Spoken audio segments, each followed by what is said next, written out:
everyone, and welcome to She. I'm so excited today because I did my homework.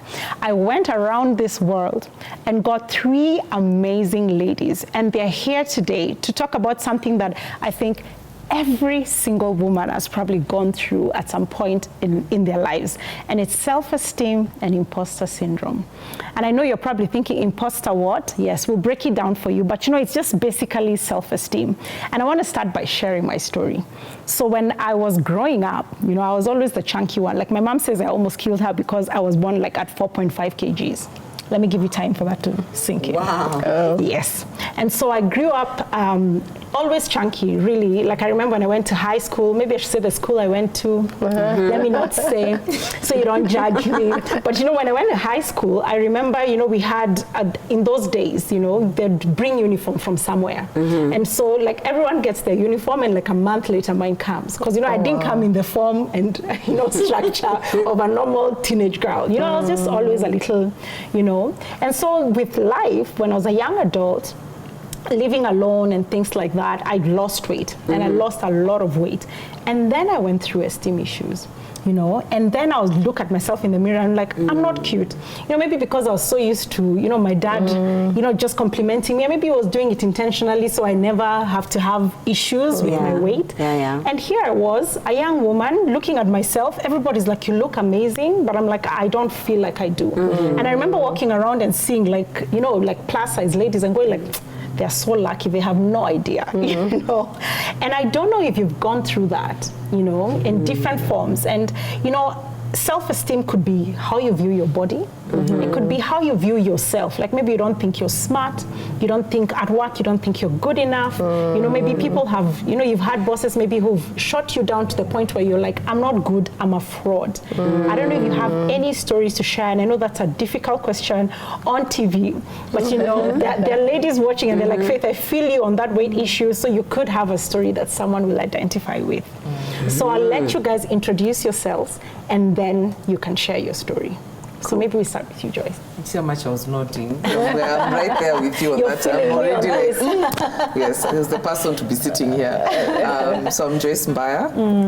A mom of 2 boys, mama boys. That stage of small kids, you know, 6 years, 3.5. I'm outgoing. My intros are always for, because I feel like a lot of us, maybe that's already a quick tip from me. I always say, people don't really get to know who you are because we have the title. So that's already, that'll tell you how my journey has been of self-awareness. But I talk about who I am, and I am outgoing. I'm an extrovert. I always say, Paul, I'm that person, life of the party, you know. I'm the one who brings people together. I'm an intuitive, spiritual, my spirituality. I'll always make decisions on my gut instinct. Feeler, emotions, connecting with people matters to me. But then I'm also very structured. My team makes fun of me. There's an Excel for everything in my business. So I have my to-do list. I have to tick my to-do list to feel it has been done. That's so that's an who I am. interesting extrovert who has that to-do list. The balance, right? So for work, I'm founder and CEO of ZDI, ZYDII. Who's ZDI? No more. We're all about knowing more to do more. And my tech company basically enables businesses to train their teams online. So those cool platforms like Udemy or Coursera or LinkedIn Learning, we're doing that, but for Africa. And I'm very proud of that. That we need to bring our own knowledge to the forefront. We need to shine on African trainers, you know. So I love what I do. I love training people. I love potentials being unleashed. So even being here is just so aligned to my own purpose, you know, sharing and learning from each other. Yes, that's true. Okay, great. Amazing. So I'm Rosie. I am born again. I think that's the most important thing I like about myself, or that's important to me. I've been married to one amazing man. His name is John, for almost 30 years now. What? Yes, imagine. 1, 2, 3, 30. Imagine, it will be 30 this April. That's a long time. We have 5 daughters. One is still a teen. I've been a homeschooling mom for many years. I homeschooled our children for about 20 years. But now they've all transitioned to school. So I've been a church leader for a long time with my husband. And I love pouring into God's people. I love leading ladies. I love serving in the house of God. That's a passion for me, has been since my 20s. And I'm a happy girl. I love life. Yeah. I do. I love life. You know, I just love that you're saying you love life at, you know, at that age. Yes, in my 50s. Let me say it, Faith. Yes. In your 50s. In my 50s, I love most times, life. like people talk about old bitter women, so that's it's a good thing. You know, you've seen so much life, you're just annoyed. Yeah. So that's a show in itself right there with your introduction. So thank you for that, Rita. Yes, and I am Rita. And I am many things to many people. First, I am a wife, newly married. So just learning where everything is from a marriage point of view. So that's been an amazing journey. Married to an amazing man who's extremely intentional about life and us. So so that's gonna be really, really good. The chunk of my life is I have been career lady. That's been the thing that has defined me for a really, really long time. And I'm so excited that we're having a conversation about self-esteem and imposter syndrome, because in the career space, that's where it really, really, really comes and shows its head. And you have moments where you're growing up, you've been told, you know, you're great and everything that you're doing is ordered in a sense. And then you come to this world where that marking scheme is in the marking scheme that you're used to, and the things that you knew to be true about yourself start to be questioned, and you really need to start to anchor yourself on what do I know about myself. So as you were talking about you being a teenager and being chunky and then losing weight, I remember I used to be in the national swimming team. Oh wow! When I was younger, yes. Before I became a teenager, I was swimming competitively, and then my body started to change, and then I started to walk with a little hunch, and I was super conscious, and that's how my swimming dream actually came to an end, because I really couldn't reconcile with it. So it took a really long time, because the boys were looking, and it was just very, and maybe it was in my head, and because I developed faster than everybody else, I'm like, why am I different? Why do I look very different? And and I guess we'll also talk about the parent figures and what they do. Like when your dad's like, okay, you look great, and I think I didn't express myself. I just decided to not take interest anymore, and my mom then didn't ask a lot of questions, but I think there's a space there when you look at self-esteem. So so that's been I've loved the story you shared, because I can't tell you the number of moms who talk about how their daughters get into a cocoon. Yes. Once they start developing, and the daughter was skating or playing soccer or swimming or whatever it is, and they suddenly just stop. And I don't know, even as you share your story on Esteem, what view you have. 5 girls, you must be a self-esteem expert, what would you share in line with what she's shared, and also even just give a story if you have one of yourself. Yeah, I think I'd say just to encourage a parent out there, let me add to my CV, I'm not a perfect parent. So you're in good company. We are not perfect parents. And sometimes we've learned from the mistakes we have made. That's true. But the wonderful thing about having God walk with you is even when we have made mistakes, you're able to go back and say, God, I don't think I quite got it right there. We don't think we got it right. Please help us help this child. Because children are a gift from God. And He wants us to raise them for His glory. So even when you think, oops, we could have done better. You can go back and ask God for help, and He shows the way. So I don't want to give the impression that our kids have always been confident. There are things we have learned along the way together as a family. I think of, if you have a child, you know how it is, especially with ladies, if you're on a women's show. When you're younger, think your teens and 20s, if you don't have one of the 3 A's, you're not athletic, you're not artistic, you're not academic. It's like I didn't even know there are 3 A's. If you're not any of those, then it's like, when in Nani, who are you, And being able to find that child, but maybe they're kind, and they're patient, and they're sweet, and that's such a strength, Absolutely. And then we grow up and become older women. If you don't have the career, or you don't have the looks, or you don't have the wealth, where do you fit in? There you go. So it's I like something that. we work through all our lives, something we have to had to walk through with every child. And I know we're going to talk about this later, but to answer your question, when you talked about self-esteem and raising girls, what I did is I asked the girls, give me your feedback. What do you think about raising confident children? And that can come up later. They gave me very interesting answers that may help all of us, including me. Wow. Yeah. Wow, that's good. Yeah. Thank you. And I think for me it's interesting listening because my perspective is a bit different, but it's good. I love that you asked for a story because even being here, you're helping me reflect probably on things I've thought about, but now I get to share. Yeah. For me, it's being the girl that never fit in. Yeah. Tomboy. So from my young age, I used to feel like, okay, it seems like girls are supposed to be a certain way. So what's wrong with me? I'm the one who's climbing trees. So you bring me dolls to play with. I remember I was the girl taking apart my dad's VCR. Gosh, I got into so much trouble because I want to know how it works. Oh, wow. So you see, so I had that. So immediately, and then also it's interesting, labels are a big part of self-esteem because when I look back, I remember just being labeled a tomboy. And then sitting here, I can see how that began a path for me along a certain direction, because I was labeled that, and then it's like, okay, that's what I am. And almost now being a rebel. I remember in my teens, for me, as soon as I was getting to like class 6, I'd be the person, I'm going to wear a checked shirt, I'm going to wear, so because and it was not coming from a place of confidence, you understand? That's how the first time I realized what you can struggle with self-esteem, because my struggle was, because this is who have been labeled, let me show you. Then let me show you. Yeah. But not because I didn't want to wear the cute. In fact, I used to sit there and be like, oh, these girls wear cute dresses. Why can't I be like that? That was me in my private space. But now, since I'm not that,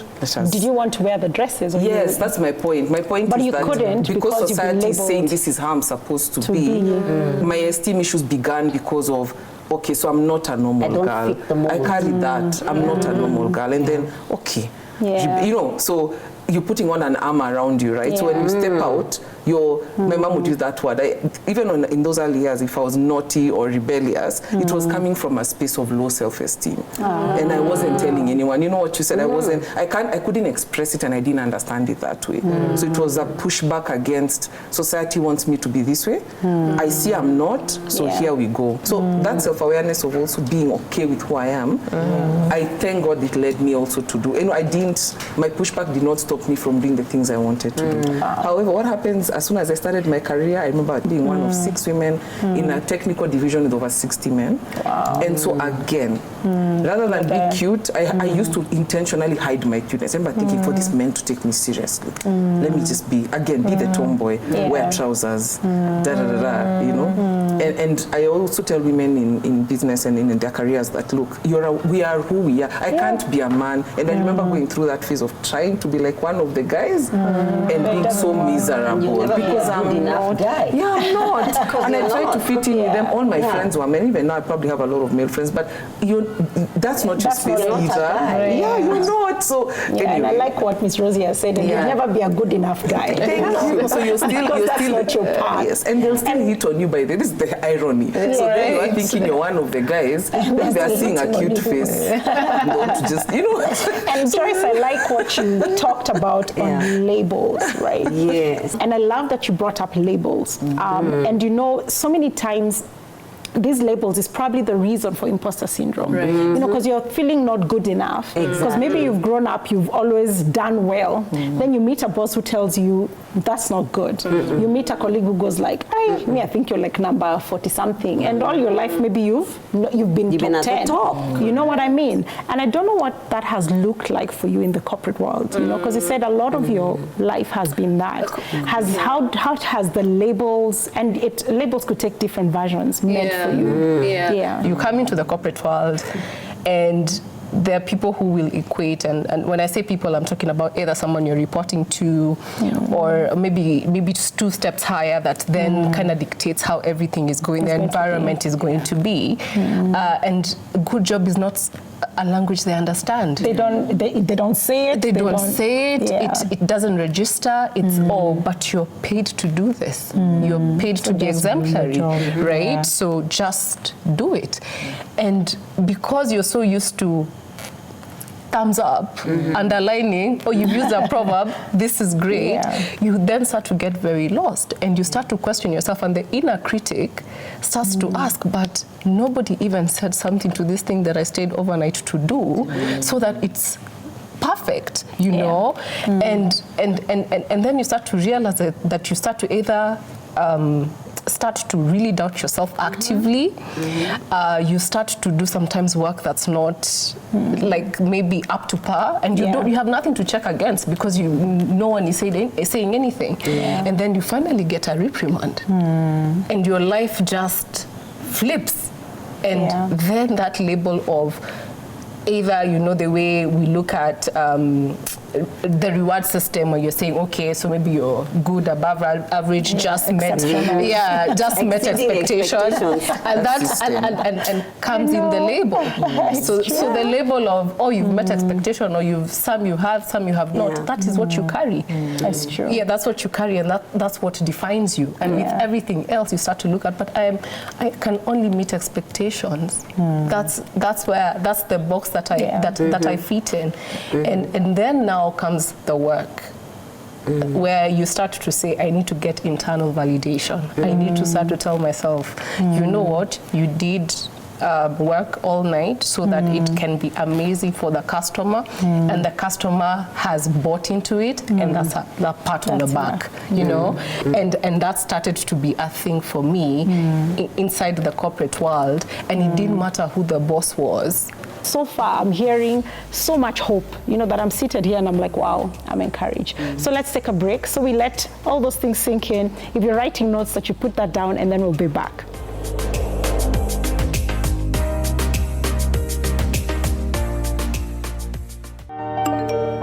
We all want to know what's going on around us in the world today.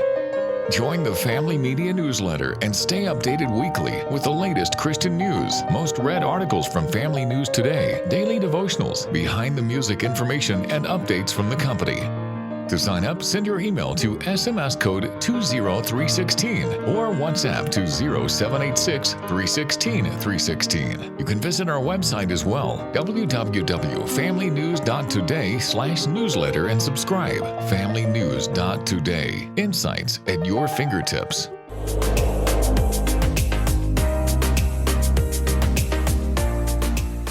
Welcome back. It's so amazing to have these three ladies on this show. And if you're just joining us, we're talking about self-esteem and imposter syndrome. And you know, it's a delicate topic, like you said, you know, because it's touching on things that happened in your childhood, you know, like all these things that build up to who you are today. And before we move further, I know we were discussing certain aspects of labeling and all, and you wanted to add something, Joy. So I'll let you just add that before I ask my next question. No, I think I loved how, even when we speak about how you overcome it, because I like that we came there and we were talking about how it's inner, you know, you have to do the inner work, and that's what I was speaking from all of us. So I really wanted to jump in there and say that was also the breakthrough for me. The shift from that low self-esteem began with self-awareness. So I did personality tests, and there are many online, you know, because I feel like we also assume these things, but you'd be surprised how just I read it, like I was able to introduce myself today and say I'm outgoing. That, trust me, starts the journey of realizing who you are and that you are someone. And God made you the way you are made, and that's okay, right? And then the second thing I wanted to say, because the only thing you can also control is who is yourself. So when she was speaking about, you know, you were speaking about your career and what I was thinking, first of all, the bias is a real thing. You know, where you can do your job 100%. I mean, and I know I've been in tech, running my business, you're doing everything right. You cannot control what other people say and think. So now, even for me coming into running a tech startup, fundraising, I'm a mother. My firstborn was born when I was launching my tech startup. I overcame self-esteem and then came back to face it because of my business, where I step out and people say, oh, right. I remember people even telling me things like, I would never invest in you because you're pregnant. can we have another CEO for this company? That's serious bias, and and the problem is not obviously not me. So you can imagine that why I'm saying it's so powerful to be able to dig deep and know that you can't control what other people think, and the reality is that the bias exists, but do the inner work. Work on yourself, pray, do your self-awareness. As soon as you have that, there's nothing that will stop you. And I like the aspect of that there's nothing wrong with you. I'll never forget, I think I was pregnant with my second child, and I just started a new job, and I was 4 months in, I was not confirmed, and it wasn't the culture of the organization to, like, people didn't get pregnant. By the time I was going on maternity leave, there were like 10 ladies and pregnant, and they'd come to me, they're like, Yani, Faith, thank you. Like, you know, you have no idea. And I remember one of my mentors telling me, like, Faith, don't even apologize, because there's droves of young girls behind you. So if you apologize, you make it look like there's something wrong. You're just setting a pace. So you just say, I'm pregnant, I'm not sick up here. And in case I am sick, it's still fine. It's just 9 months and I'll be done. You know, and I think we also, I loved it because we have to normalize these things. And I think it's okay to also normalize self-awareness. There's nothing wrong with being self-aware. There's nothing wrong with being self-aware and confident about what you find out. Because I think then we can be women who tunajijua and we are fine. So thank you for sharing that. And maybe we can jump into the world of your girls a little bit and just hear the feedback from the young women. And this is to benefit us and to benefit maybe ladies watching who are like, wow, you know, I'm raising girls, you know, their bodies are changing. You know, what do I do right? I think I've made all these mistakes. And I know Rita brought that out so well. I love that. So I don't know, you know, tell us what. And I know you said it earlier. What did your girls say? What did my girls say? Let me backtrack and say one of the key things we taught our girls is blessed is the man or woman whose trust is in God, whose confidence is in Him. So that, yes, we are encouraging our girls, but we wanted that God would define them. That's key for me, that I'm not just self-aware, I am God-aware. What does God say about me? Because if I have poor self-esteem and then I'm aware of what I think about myself, woe is me. But you know, God's opinion never changes. And so I always want to be aware, what does God have to say? So I'm feeling discouraged. What does God have to say? How does God see this situation? And also then with my weaknesses, it means it's okay for me to be a work in progress.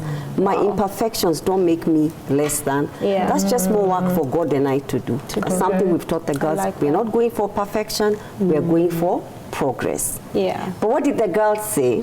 So one of them said, you know, Mom, you and Dad were our biggest cheering squad, and you still are.